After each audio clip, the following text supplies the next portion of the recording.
How's everybody doing today? I'm Isaac of Such Good Shoot, and I just want to take a moment and I want to say that we are really grateful to be a part of the Wrestling with Johners Network, podcasting network. You can check it out, wrestlingwithjohners.com, and you can get all sorts of amazing shows on there. We're on there. You got Toilet Side Wrestling Talk with my man Brad Marcus. What do you say with DDJ? One of my favorites. You got Rope Break, Scumbags of Wrestling podcast. Love that shit. You got Pro Wrestling Tonight. You got Pull Up a Seat, a wrestling podcast. You've got Wrestling with Johners, Turnbuckle Arms podcast, and so much more. So go check that out. Go check us out at suchgoodshoot.com, where you can find all of our shows, all of our current stuff. We've got all sorts of written stuff, man. Shane's writing stuff, DDJ's writing stuff, Brad's going to be writing stuff. So we got written articles up there. You can find all the merch you can ever want. You got I'm Jewish with Isaac shirts. You got pillows. You got water bottles and mugs. So get out there, buy the merch, check us out. Check out Wrestling with Johners, Such Good Shoot live Thursday nights, 10:05, every fucking Thursday. So come on out, have some fun. The following podcast is brought to you by the Johners Podcasting Network, found exclusively at wrestlingwithjohners.com.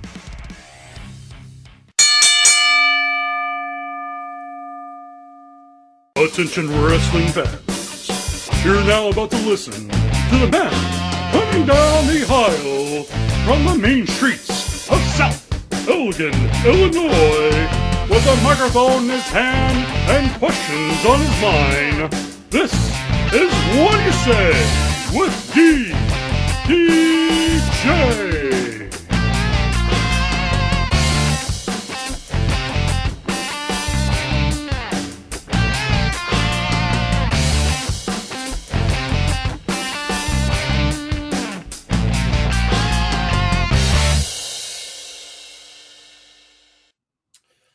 Hello, everyone, and welcome to episode 54 of Whaddya Say with DDJ. As always, I am your host, DDJ. Thank you to everyone for tuning in to last week's big kickoff to the second year and my interview with Eli Isom from Ring of Honor. Hope y'all enjoyed it. This week's going to be another good one.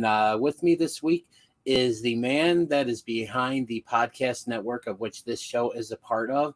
That's right. It's the man himself, John Scott, the head of Johners Podcasting Network, along with the man who's about to drop the 200th episode of his show, Wrestling with Johners. So kick back, relax, grab your snack, grab a drink, get comfy, and enjoy episode 54 of Whaddya Say with DDJ. And my guest this week, John Scott of the Johners Podcasting Network.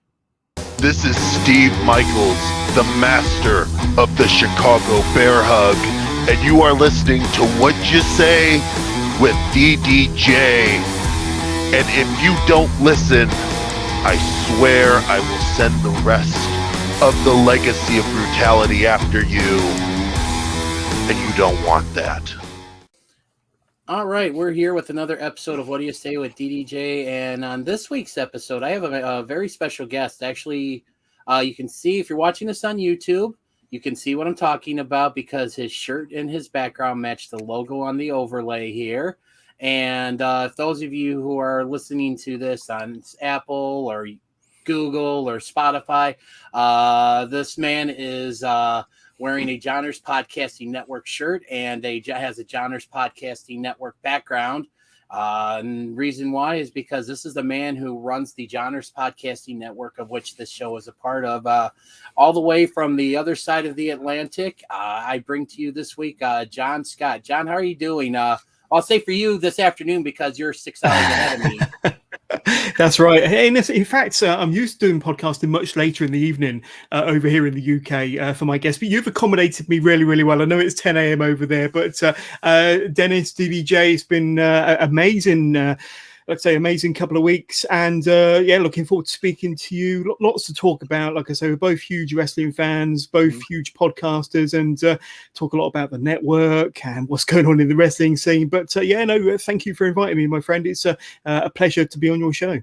Oh, thank you for doing this. And you talk about a big couple weeks for you, and one of the main reasons why I have you on here, and we'll get into this a little bit later, is that you are getting ready to drop your 200th episode of your podcast here, and we're going to talk a little bit about that a little bit later. But first question I usually ask my guests on here, and you're definitely going to be no exception, is how did you discover the world of professional wrestling? Oh, wow. So I have to go all the way back. I remember watching World of Sport Wrestling, so traditional British wrestling back in the 80s when I used to visit my grandma, my nan, probably mid to late 80s, and it used to be on a channel over here, ITV.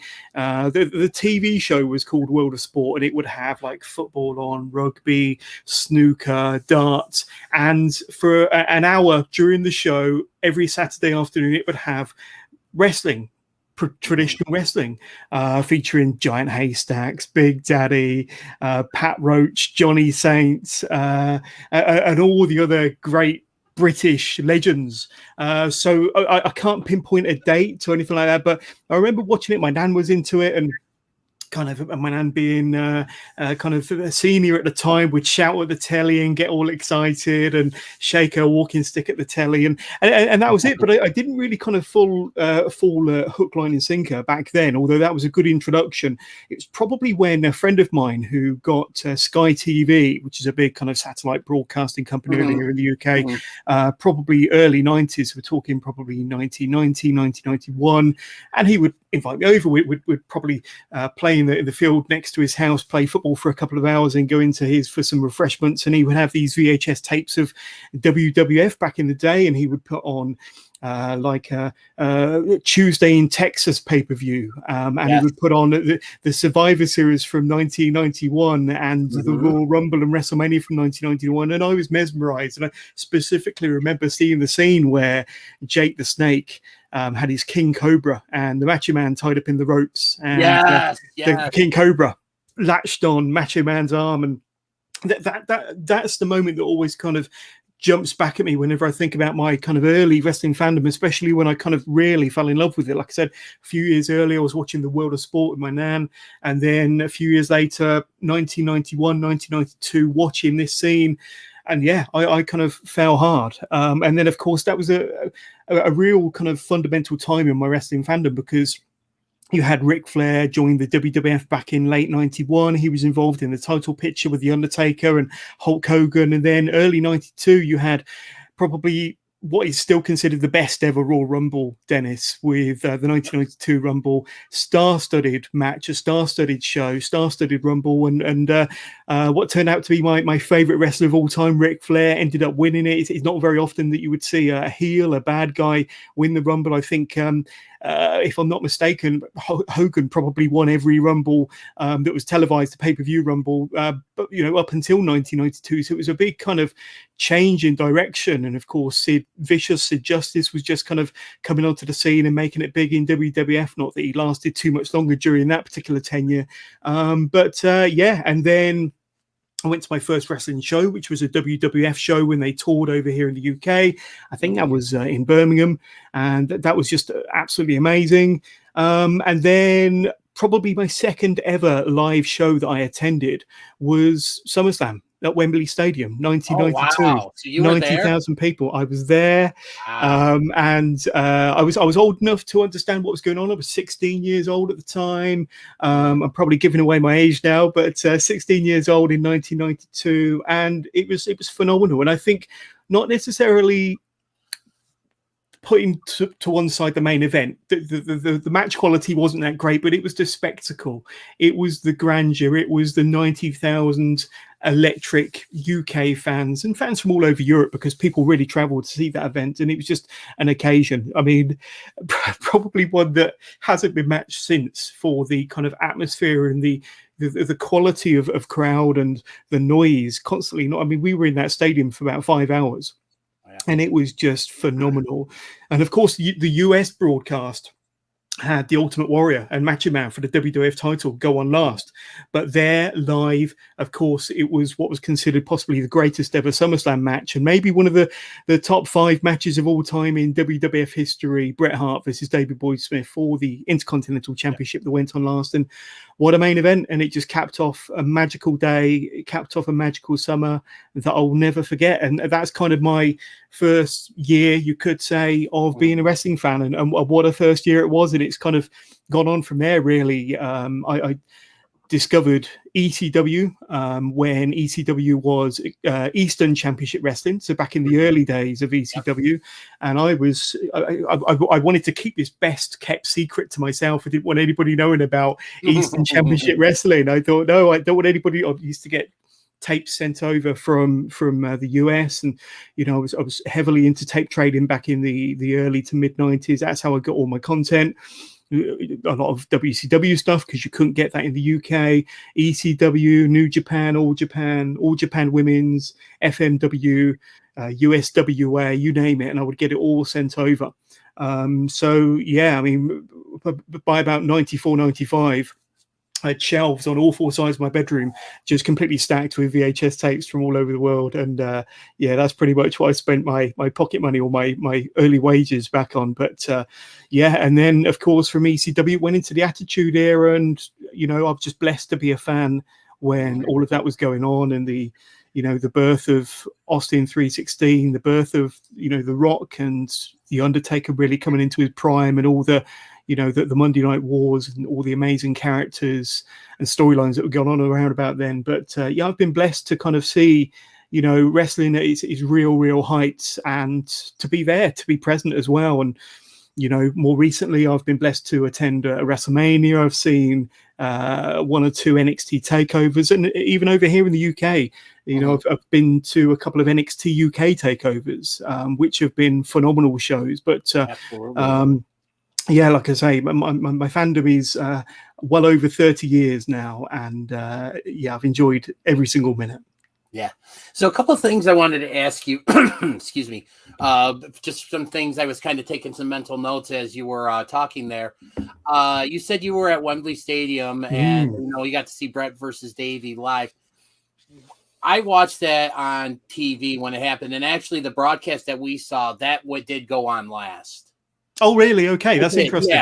Yeah. Because I know when the pay-per-view first aired over in the States, I'm sure they had Macho Man and Warrior going on last, because that was kind of more for the US audience. Yeah, but, and I mean, that's interesting to know. I saw on pay-per-view, though, had Bret versus Bulldog Live. But I just have to ask, because seeing the crowd reactions on TV is completely different than like being part of one when you see something big happen. And so I got to ask you, how loud was that stadium when Davey pinned Bret? Oh, it was phenomenal. And you got to remember, it is a stadium. It's not a dome. It doesn't have a roof. The new Wembley Stadium has a roof for it. Partially closes, but so a lot of the noise probably would have went straight up into the atmosphere. But it was electric. It was phenomenal. And we honestly, we knew that we'd seen a 5-star classic. We knew that we'd seen a match that we'd be talking about decades later, and we still are talking about that match. And we knew that we saw something special. And what was even more special was that our hometown boy, David Boy Smith, won, probably at the time the most prestigious title in the WWF, because don't care what anybody says, when you win a title that's been held by Bret Hart multiple times, Mr. Perfect multiple times, and all these fantastic wrestlers, Rick Rude. It was kind of the wrestlers' belts, the workhorse championship, and Davey Boy was a workhorse in his prime. He was a phenomenal wrestler, and yeah, looking at what he did over here in the UK, then over in Stampede, and what he did with Dynamite Kid in the WWF as a tag team, and then going out as a single star. I mean, you've got to remember also around this time, the WWF in particular was huge over here in the UK. It was huge in Europe, Germany and Italy, Spain, but in particular over in the UK, when they would come over for tours, they were like rock stars. They were like the Beatles. They were like, you just name the biggest sporting stars, the biggest entertainers, the biggest movie stars or musicians, bands.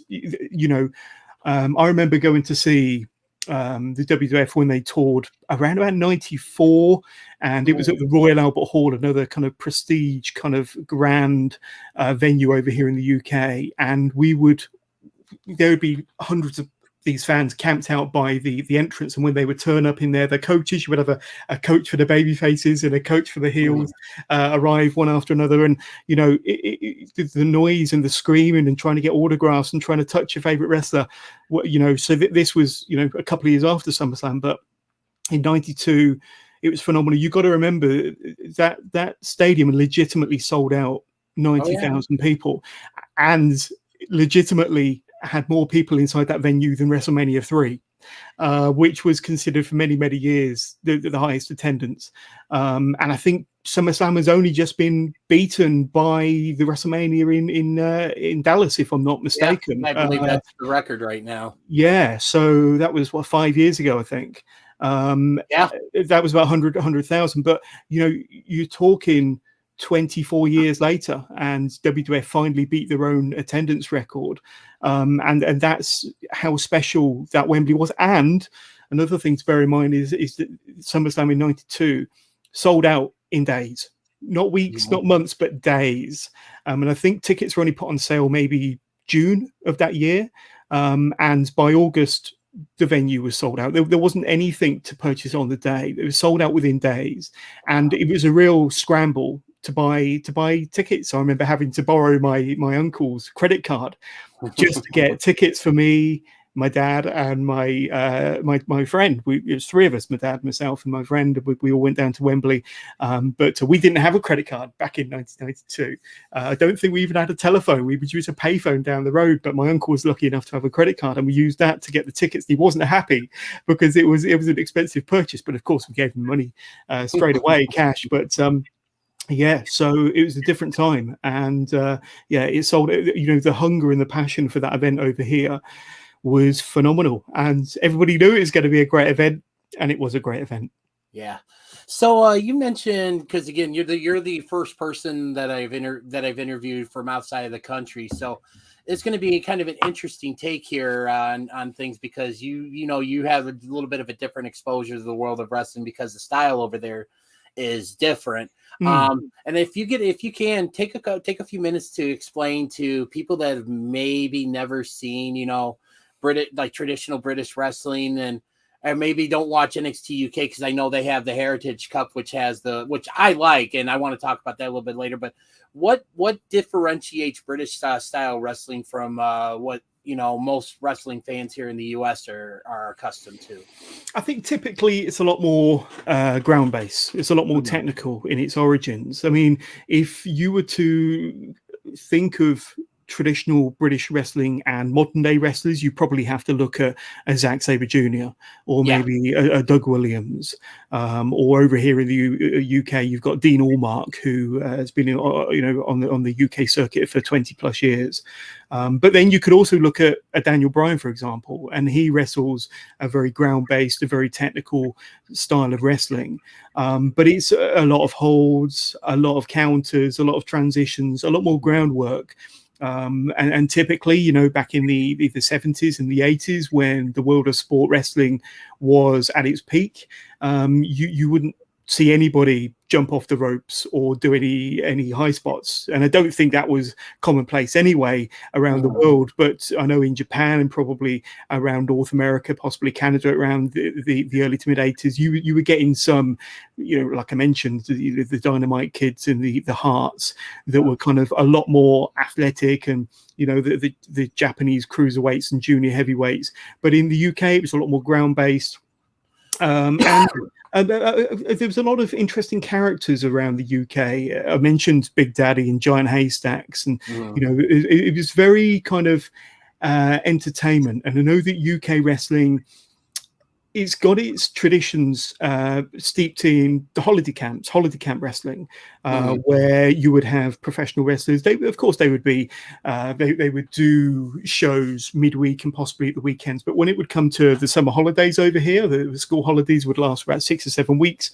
You would have places, holiday camps like Butlins, for example, would do wrestling every single day, and they would use the same wrestling group, so that these wrestlers would probably perform 5, 6, 7 times a week for 6 or 7 weeks. And that's where you would really hone your skills and become a craftsman and become an expert and learn so quick. And, and this is where British wrestling is really at its best, because it's very, very technical, very, very scientific, but it's kind of born out of hard work and repetition and the grind of doing these holiday camp circuits for however many weeks every single year. And I think that's where I would probably say British wrestlers are probably some of the more technically honed, technically crafted wrestlers in the world because of how they've grown up in the business. Okay. So one other thing I always like asking, my guests on here is when you discovered wrestling, like who were some of your early favorites, like, from, the world of sport, but then also when you first got exposed to the WWF, like who were some of the guys that you were initially like drawn to? Ric Flair, just the arrogance, the persona, the flamboyance, and then just the general look of Ric Flair and his style in the ring, how he would be quite technically proficient, but also would be he could wrestle anybody, Ric Flair. He could adapt his style and adapt his approach to pretty much any opponent. And he did that all over North America, all over the world. But just from his presence, and I loved his music, his entrance music. I loved the robes. I was fortunate enough to see him wrestle over here in the UK a few times against the likes of Bret Hart for the championship when Hulk Hogan joined WCW. And they did a Hulkamania tour of the UK back in '95.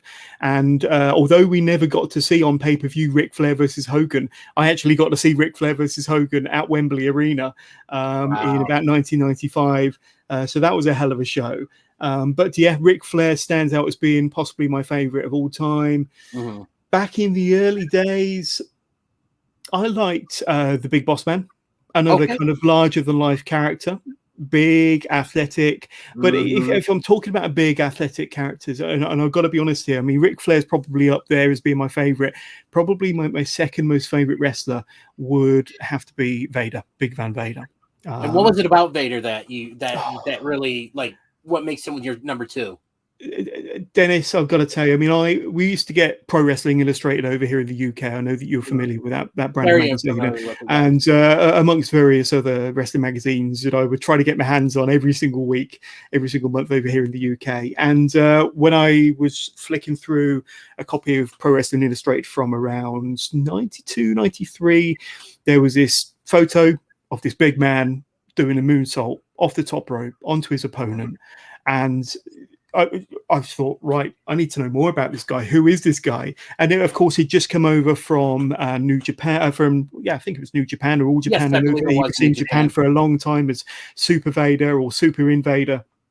When he came over to WCW, had the big kind of mastodon helmet, and he was brought to the ring by Harley Race. Yep. And I think it was during his time when he was feuding with Cactus Jack around 92, when I was just hook, line and sinker, Dennis, hook, line and sinker. And like you say, the guy was big, menacing, but it was the legitimacy. It was the legitimacy of the guy. You knew that if you were in the ring with Vader, that it was going to hurt. It was going to be a hard match. It was going to be a tough day at the office. And when he's feud with Cactus Jack at the time, and the storyline was, I think they had a couple of maybe TV matches. Yeah, on Saturday night. That's right. And Vader powerbombed Cactus Jack on the concrete floor. Yep. And the storyline was, where's Cactus Jack or what's happened to Cactus Jack? And they did a storyline where the reporter would be out trying to find Cactus Jack week on week and week. And which really helped to develop his character. And of course, he was suffering with memory loss. And then he came back and had that fantastic pay-per-view. I think it was Halloween Havoc around that time with Vader. I believe it was a Texas Death Match. But yeah, that's right. Great. That's right. And and like I say, at that same time, I kind of fell in love with Cactus Jack, but Vader for his size, his legitimacy, and just the presence, man, that guy had everything. Criminally underrated, was criminally underutilized in WWF for whatever reason. Maybe they're saying that he came in out of shape and never really had the same explosiveness or the same hunger for the sport as he did years prior in WCW. I don't know. That's another story for another podcast. But yeah, that era with Vader, and of course, he had classic matches with Sting, classic matches with Ron Simmons and Ric Flair, of course. So if you haven't caught much of the big fan value that I fell in love with, go and check the network, go and check Peacock, and check some of the early WCW pay-per-views from around 92, 93, 94, and you'll see what I'm talking about. And then also too, you look, if you've got New Japan World, some of his stuff is on there, including the infamous match against Stan Hansen, which I believe was in '90 when Vader's eye got pulled, basically popped out, and he put it back in and finished the match. And I remember watching that for the first time a few years ago, and I couldn't believe it, Yeah. And I think that was not too long before he came over to make a name for himself over in North America. Yep, I believe it was it wasn't long after, because I think it was that summer was in '90 was when he first came to the WCW. So you'd also mentioned something that in this day and age is a bit of a lost art because of the nature of how we get our content as wrestling fans. Like you mentioned, Peacock. For those that are listening to this, or those that are, listen to your show, live outside the U.S., through the WWE network still, which you guys are incredibly lucky that you still have that option.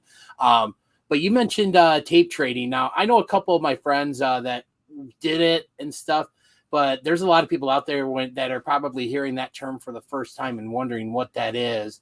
So, first off, explain what tape trading is, and then just how, just explain what it is, and then just what the process is for someone that may not have any concept of what tape trading is all about. Yeah, so there weren't too many tape traders back in the day. You obviously had RF videos over in the States, and probably one of the more familiar ones. I know there was one or two tape traders over here that I had dealings with, but it would essentially be, the show would get recorded and would get aired in whichever country it played in, whether it be Japan or the US, Canada, or somewhere in Europe. But you wouldn't be able to find, it wouldn't be on terrestrial TV. It wouldn't be on, any sort of TV channel that you could get your hands on. Maybe if you had, satellite or cable, you might be able to catch one or two things. Over here in the UK, we're very, very isolated. Like I say, Sky, the satellite provider, came around late 80s, early 90s, and they would show predominantly WWF. But otherwise, you had to find out about these promotions through magazines. And then they would just be still pictures. The internet wasn't around at the time. So you think, how can I get my hands on this footage? And like I say, would be New Japan or All Japan or, ECW, WCW back in the day. How do you get this footage? And you'd have to seek out, you'd have to search for somebody that had tapes, and you'd be lucky enough to find somebody that had a catalog of tapes, or that you could get, you'd get the catalog first, you flick through it, and it would have the star ratings there and all the matches. Think, I'm going to get that, and you'd probably order maybe 4 or 5 shows. You'd wait a couple of weeks, and then it would come through the post, depending on where it had to come from. But you couldn't just flick a switch on your remote control and see it there, or kind of go onto YouTube or Google it. There was no such thing. You would have to seek out these guys that would have these tapes, and sometimes the quality was poor, but you would watch it. You would watch it because you knew that it was something special. And like I said earlier, coming across ECW once again through the magazines, they wanted to get your hands on the tapes, hands on the footage. When you come across some of these promotions and had the footage in your hands, the VHS tape, you would kind of keep it close to you. It would be your little secret. You wouldn't want anybody to know about it. But eventually, Dennis, I actually had a large collection of VHSs, as I mentioned earlier, all 4 of my walls covered in shelves and VHS tapes. And I became a tape trader myself back in the kind of mid 90s, probably around 96, 97. And I would do the same. And I would kind of trade tapes around the UK. I sold tapes all around Europe as well. And and then of course, the invention of the internet came early 2000s, and things were a little bit more accessible as we go on from there. But it was a kind of an exciting time in being a wrestling fan. It was an exciting time in my wrestling fandom because it made it even more kind of exciting to try to seek out this material and to eventually buy it. And the anticipation of waiting for it to come through, the post and to actually get it and undo the bag, put it in, watch it, and you'd be there kind of all night watching this content and absorbing it, and that helped me gather more knowledge as a wrestling fan and help to build my passion as a wrestling fan as well. So it was a very, very important time in my wrestling fandom, and I think it's taken for granted nowadays with everything being so easily accessible. To the lengths we had to go to as wrestling fans 30 years ago to get our hands on the content that wasn't easily accessible, Dennis. Right. So is there excuse me, one particular tape that really stood out above all the ones that you had? Like, what was like the crown jewel of your collection? Yeah, so it was the first ever ECW tape that I got, and back when they were Eastern Championship Wrestling, and I think it was one of their first big shows. Now I got to get the title. I think it was either When Worlds Collide or When the Line Was Crossed. I can't remember. I might have to Google it in a moment, but it was headlined by a triple threat match. And it was the first time I'd ever seen a triple threat match, but it was featuring Sabu, Terry Funk, and Shane Douglas. Now, I believe that was the night the line was crossed. The night the line was crossed. I think that was what it was. I think you're absolutely right. And that was... I want to say that was probably early '94, and it also had that was an incredible match. That match went an hour, and I think it was Sabu and Shane Douglas kind of going at it for the first half an hour. Then Terry Funk came into the match to finish off, and I mean just the fans. I mean, just the atmosphere, everything to do with ECW was very, very unique, and I just wanted to kind of I wanted to shout about ECW from the rooftops, but at the same time I wanted to keep it my own little secret. But also during that same show you had Mike Awesome versus JT Smith, where Mike Awesome dove over the top rope from the inside of the ring to the outside and virtually broke JT Smith in half over the guard railing. It was probably my first introduction to Public Enemy and 911 and Taz and you name it, all the extraordinary characters at the time, Dennis. But an ECW was that was my go-to promotion from around 94, 95 onwards, to be honest with you.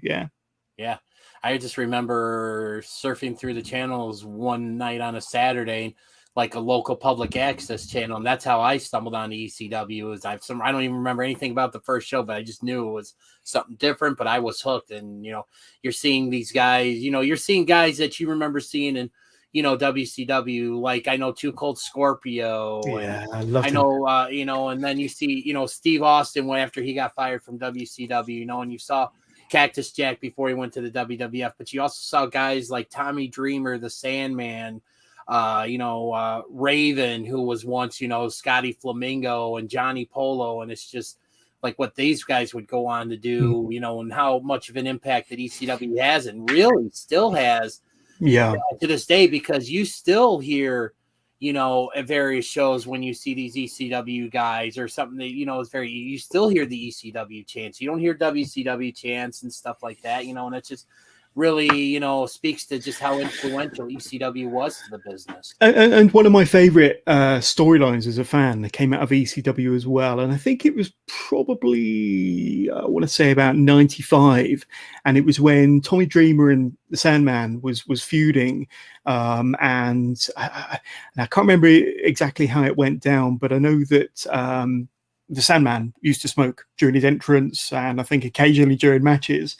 And I think it was when Tommy Dreamer either flicked a Singapore cane into Sandman's eye, or the cigarette went into the Sandman's eye, and they played out this angle where the Sandman was out for weeks, and everybody it was built so well and played so well and sold expertly by the Sandman to the point where you believed that he was retired, and they did this big angle where they was going to do the retirement of Sandman. He was all bandaged up, and you should know, being a wrestling fan, that something was kind of not right with this angle, but it was played so well.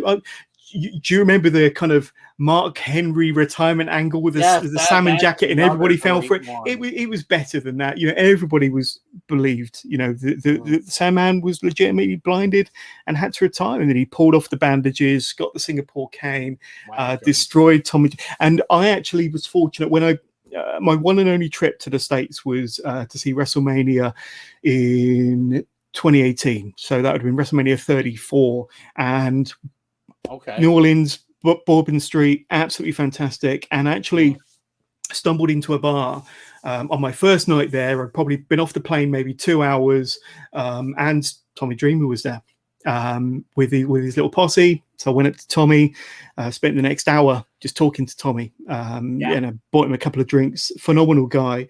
And I said to him, look, I said, the storyline you did with the Sandman, I still remember it today, 23, 24 years later, and it was still my most favorite storyline, my most favorite, probably one of the best angles and storylines ever played out in professional wrestling. He goes, yeah, totally agree with you. It's phenomenal. The way it was just, it was done so well by all the participants, and Sandman in particular, and it was just phenomenal. And I was lucky that I had an opportunity to talk to Sandman, to talk to Tommy Dreamer and tell him that it was my favorite angle.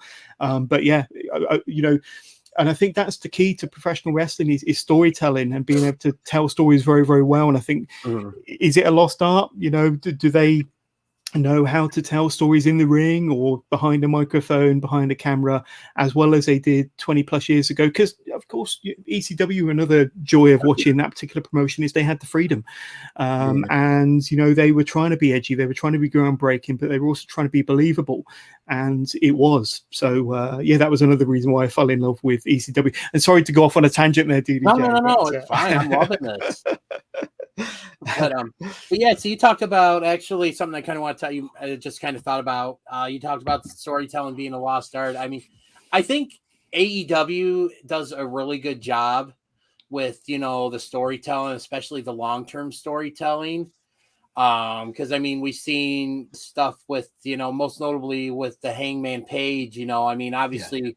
Recent developments is that it's not coming to fruition here for All Out, but it's going to come to fruition. But I mean, they're starting this they're connecting the dots from back when Hangman lost to Jericho at the first All Out, and they're bringing that up, and it's just they do such a good job tying all these loose ends. 2-year long storyline, DDJ. 2 years they've been kind of keeping us on tenterhooks, but and that's what AEW, you're absolutely right. They do long-term storytelling, long-term booking, long-term planning perfectly. And I must admit, I'm not the biggest AEW fan. I'm not always a fan of their style of wrestling. I think sometimes the storytelling is good, but the wrestling is kind of not always my cup of tea. But what they're doing with Hangman at the moment, but perfect example there, DDJ, in terms of when you give a storyline the time to really kind of build, and and even if you kind of leave it for 6 months and come back to it and you think, right, they've revisited something, and I'll give WWE credit, Sasha versus Bayley, when they built up their feud from the last couple of years, and they kind of built that angle where they were together for so long, and teasing the split and teasing the the tension between the two, and it never happened, and then it did, and then they put on some great matches. But yes, wrestling storylines are, in my opinion, rushed too much in the modern era. But if you kind of just kind of sit on them and let them build, and what they're doing with Roman Reigns at the moment is an example of something they're doing correctly at the moment. And I think that's possibly got more to do with Paul Heyman than anybody else behind the scenes.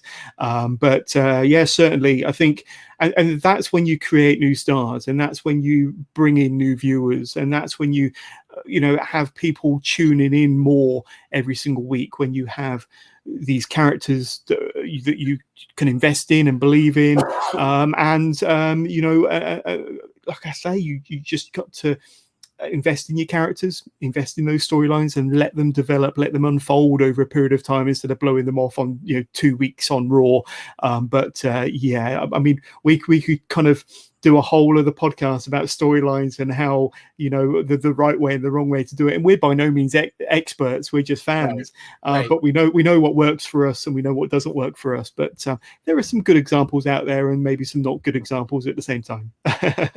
Now, one of the things that I kind of want to ask also too, Dean, is you've been a wrestling fan for about as long as I have, because you and I pretty much got into wrestling around the same time. I've gone on record, and I said this to a few friends, the guys at Such Good Shoe and stuff, because I talk great with them guys, a lot. great podcast. Yes, absolutely love them.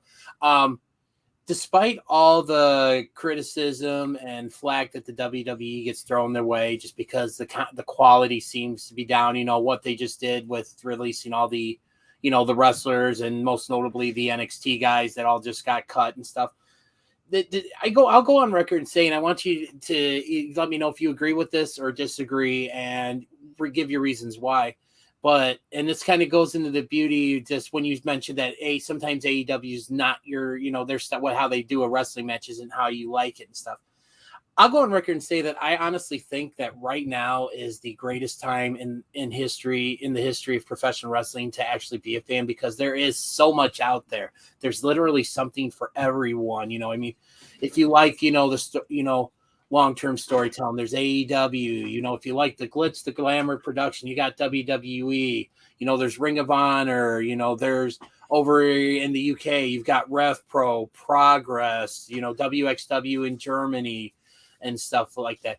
Now, would you agree or disagree that right now is probably the best time ever to be a wrestling fan?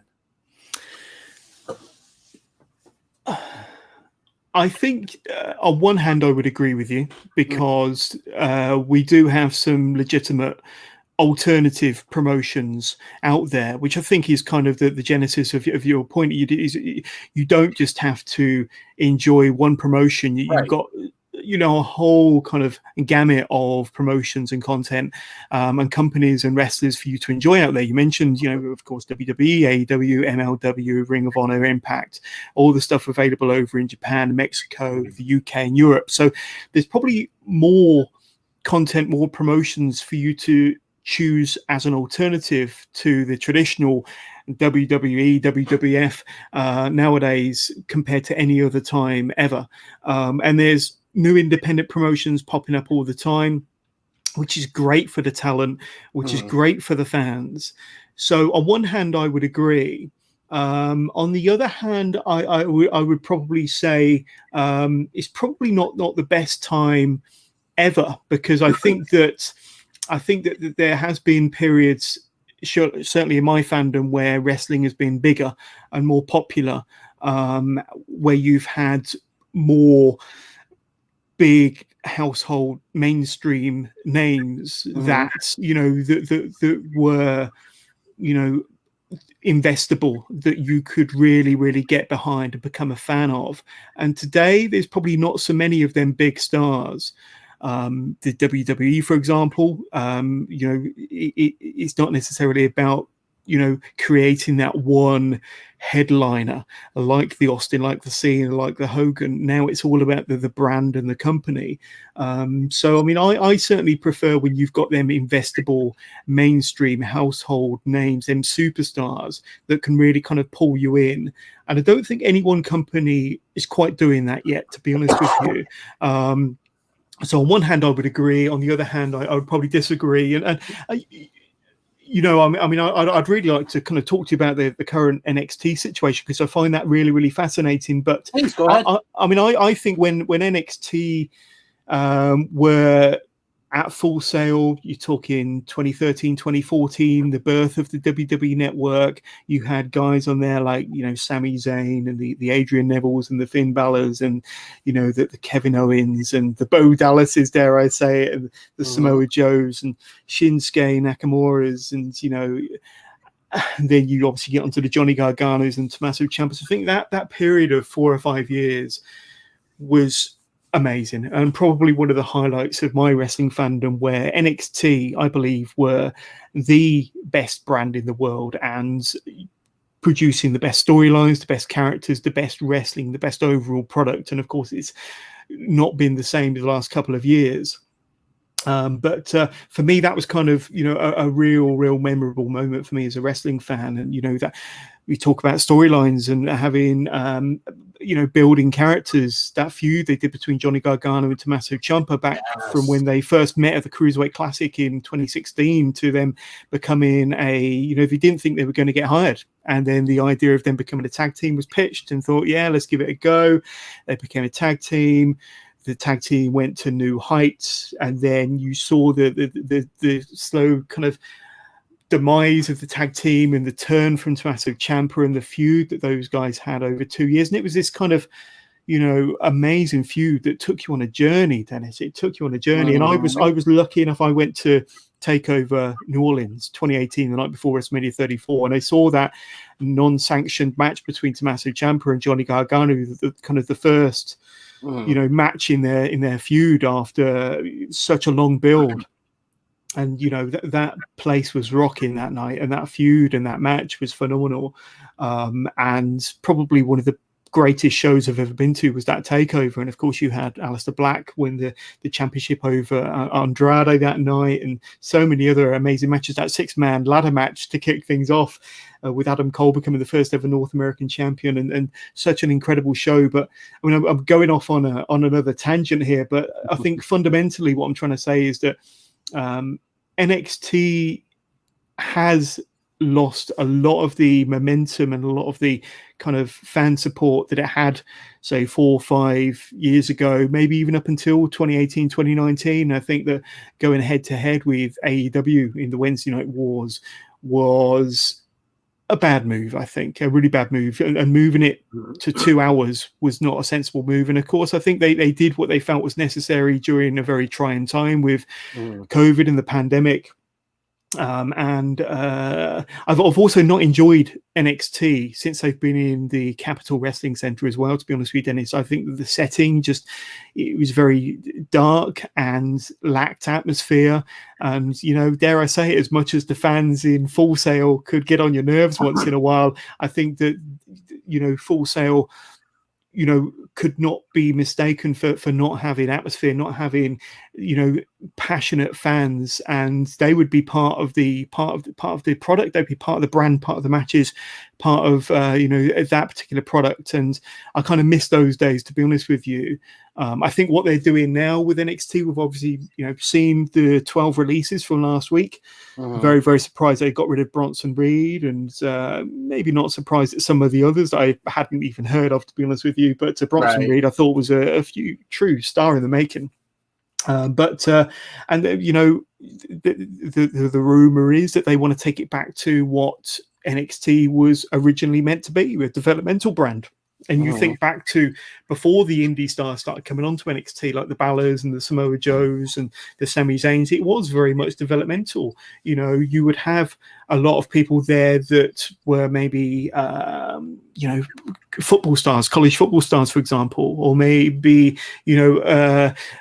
come from a different sporting background, not necessarily professional wrestling.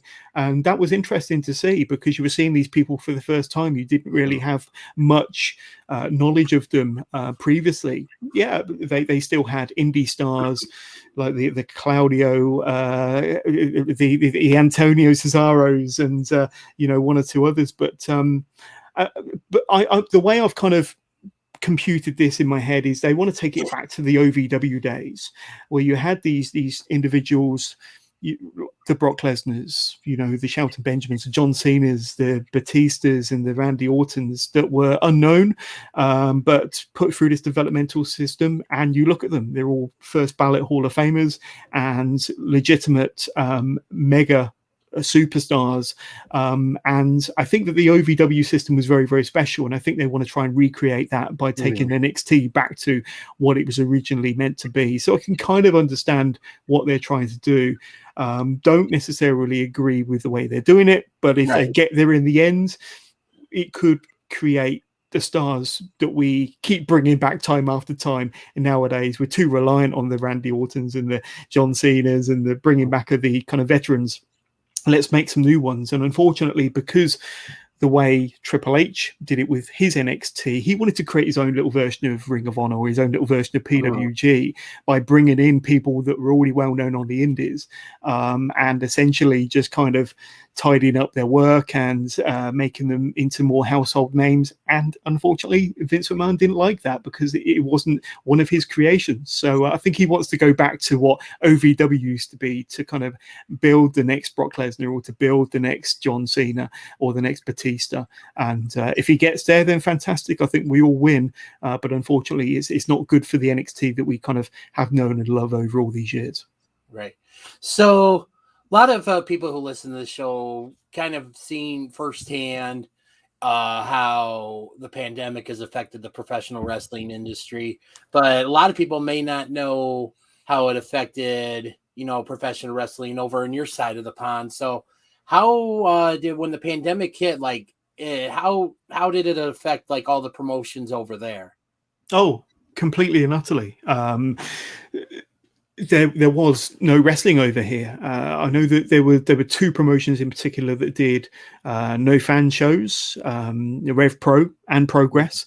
Of course, all the no fan shows of Progress can be seen on the WWE Network. You'll see what I'm talking about. But Rev Pro did the same for their own streaming sites. But otherwise, there was no wrestling over here. There was no indie shows. And it all came to a grinding halt. So, completely and utterly. And I know that in North America, wrestling did get back on its feet a lot sooner than it did over here in the UK, but we've only really started doing shows properly in the last month. Right. So, I'm going to talk about one of the shows that you were just recently involved with. Before I get to that, I want to take a minute for you. I want you to tell me how the idea of you doing the Wrestling with Johners podcast and the Johners Podcasting Network came about. So I think I was inspired again by being over in New Orleans for WrestleMania in 2018. But even before that, I've been a huge fan of listening to podcasts, wrestling podcasts, probably for the last 5 years. And I think we're all kind of familiar with the Steve Austin podcast. That was probably the first one that a lot of people listened to. And then I started listening to others like Solid Monster Sounds Off and maybe the Jericho's podcast and one or two others. And then something to Wrestle with Bruce Pritchard and Conrad Thompson, that came on the scene 2016. And I think that was kind of when, for me, wrestling podcasts or podcasts in general really became a thing, something that I would have to listen to on my way to work and would have to listen to during breaks or on my way home or during my free time. And then, I would consume pretty much any and all wrestling podcasts over that 2 or 3 year period. And then from 2018, like I say, being in North America for the first time, WrestleMania 34, that kind of made me think, if all these guys had to start somewhere and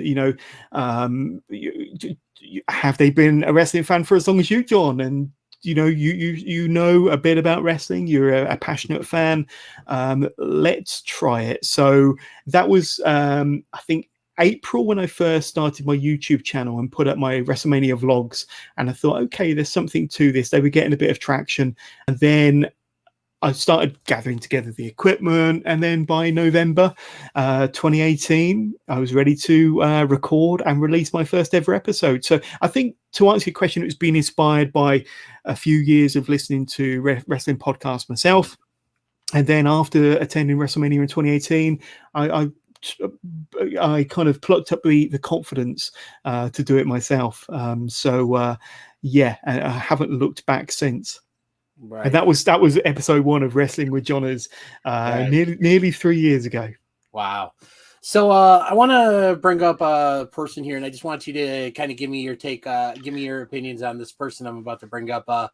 He shares your first name. He's become a good friend of mine, and he's actually the gentleman that put me into contact with you and then began the process of me bringing my show over to your network. I know who you're talking about. Yeah. So, John Bullard, I mean, because a lot of the guys that I've had on my show have had some kind of connection to him. And obviously, he's the reason you and I have gotten to know each other. And Absolutely. Like, where it is and stuff. I just take a couple minutes to talk about what your experiences and, like, first off, how you got connected with John initially, and to just talk about your dealings with him. Really, really interesting. I feel very, very fortunate to know John and consider him a friend. And like I say, he's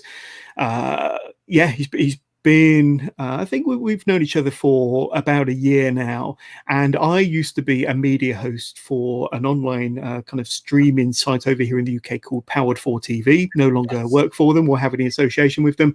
But I would do a lot of content for them, regular reviews of shows and interviews with a lot of people associated with their content. And they just struck a deal with John to stream Chicagoland Championship Wrestling on their platform.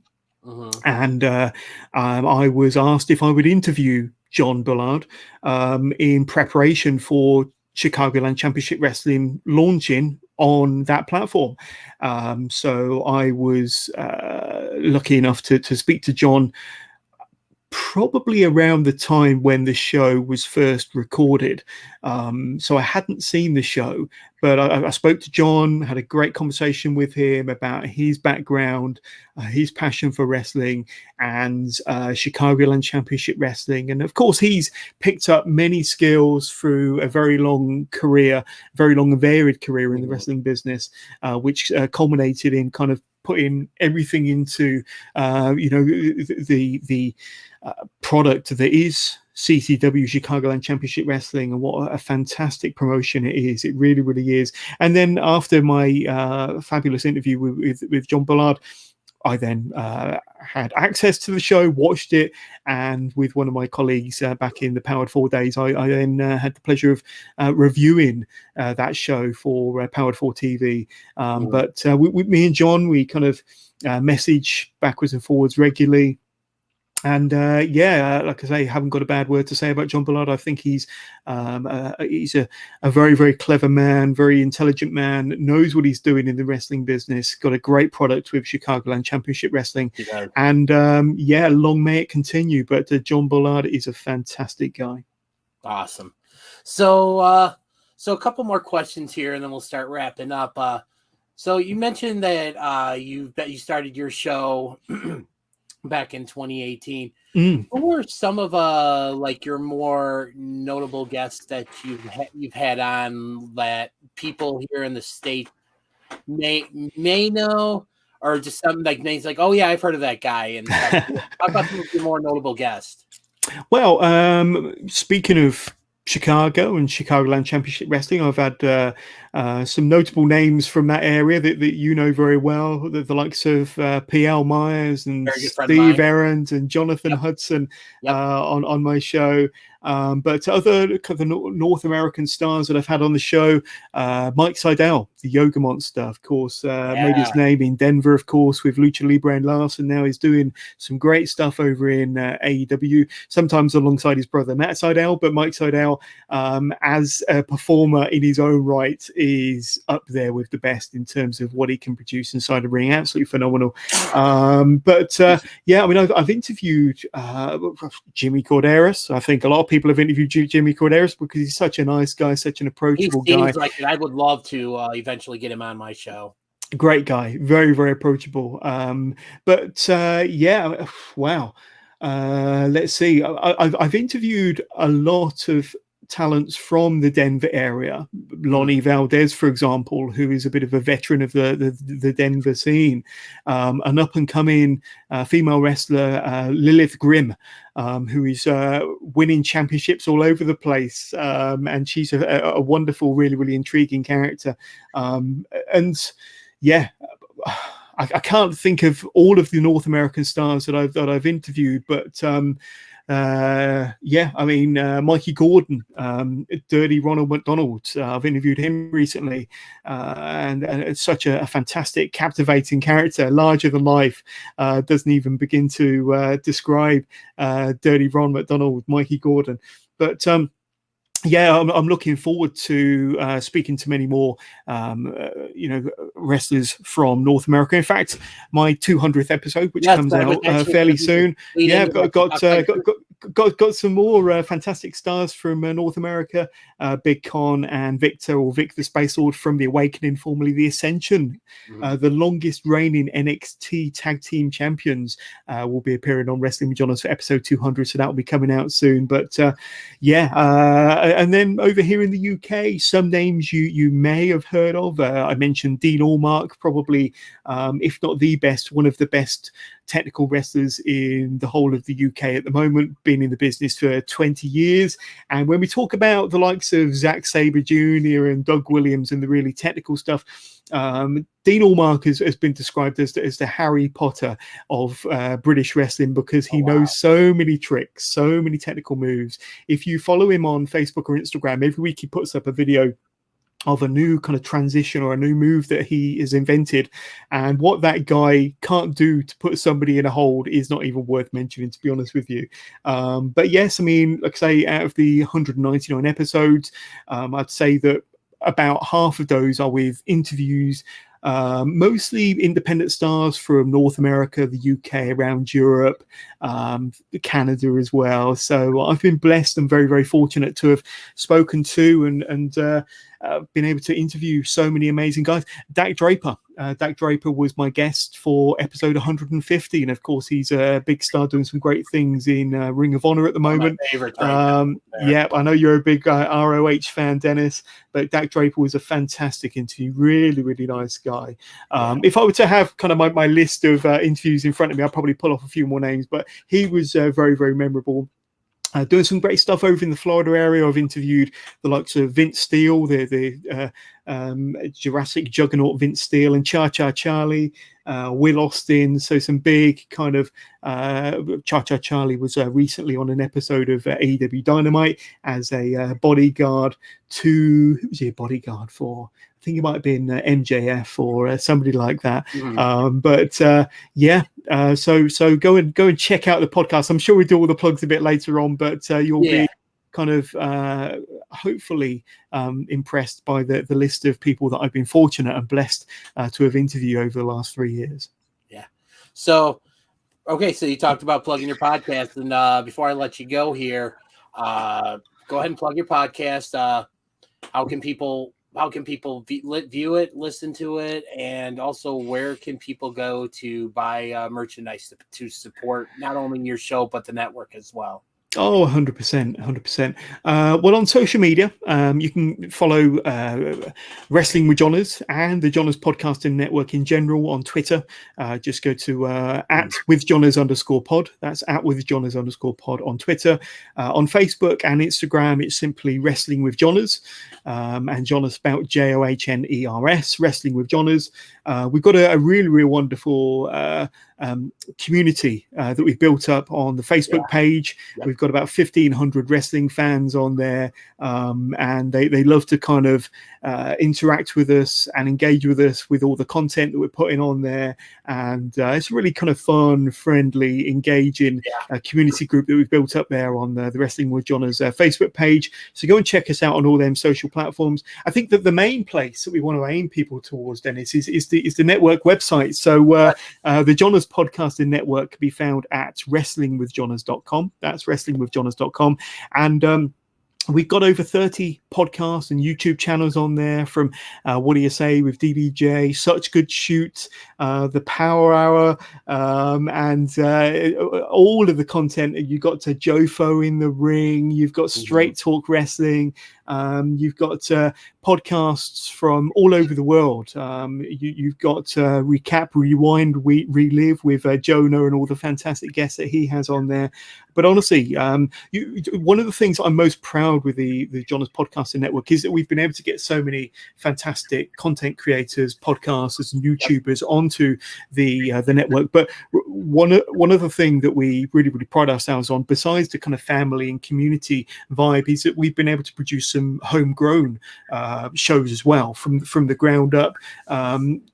That's emanated from guests that I've had on the podcast over the years, and I've said, look, you're a great presenter. Here's the opportunity to have your own podcast. So I'm going to kind of throw this invite out to any of your listeners.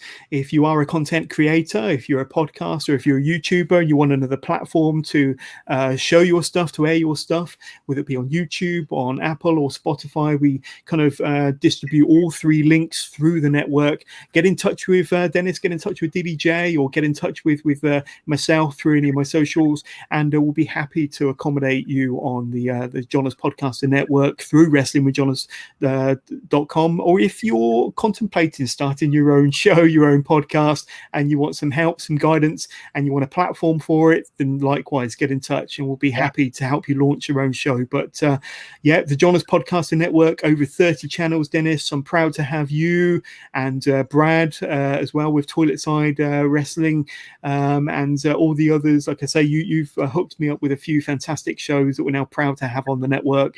But honestly, I'm saying this with all honesty, the Jonas Podcasting Network is I think it's got an exciting future. We're now sponsoring wrestling shows. It's a very exciting future, and I'm also looking to introduce maybe non-wrestling podcasts and non-wrestling content on there to kind of expand the reach of the Jonas Podcasting Network. So that's quite exciting, and we're also in the process of developing it into an app. So you'll be able to download it from, the Play Store or from Apple iTunes or wherever you get your apps. So very exciting future. And like I say, we're going to be looking into hosting wrestling content on there as well in the future. So not just podcast and YouTube, but maybe some live wrestling content on there in the future. So who knows how far this journey could take us. But wrestlingwithjonas.com is where you can find all of the podcasts, all of the links, and of course merchandise for not just my brand, but various other brands that are part of the network up there as well. So actually, before I let you go, I have one more thing I wanted to have you talk about. You mentioned about getting involved at the wrestling shows. Is that recently you were just involved with Wrestle Circus, and I believe it was their debut show. So then you did some backstage interviews. So talk about how that came about and what it was like. So collectively, the Jonas Podcasting Network was sponsoring a brand new promotion over here in the UK called Wrestle Carnival, and I was kind of asked if I would be able to sponsor the show. So collectively, as the Jonas Podcasting Network, we did that. Our branding was all over their posters and all over their social media.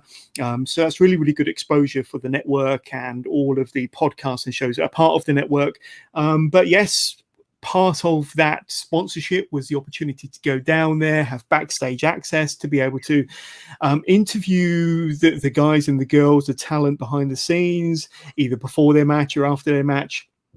All of which will be airing very soon. Being backstage, having that opportunity was a real pleasure and a fantastic opportunity. It gave me a whole new appreciation for what actually goes on behind the scenes to put on an effective show through that curtain and between the ropes. And I thoroughly enjoyed it. And we're going to be sponsoring Wrestle Carnival second and third show over the next few months.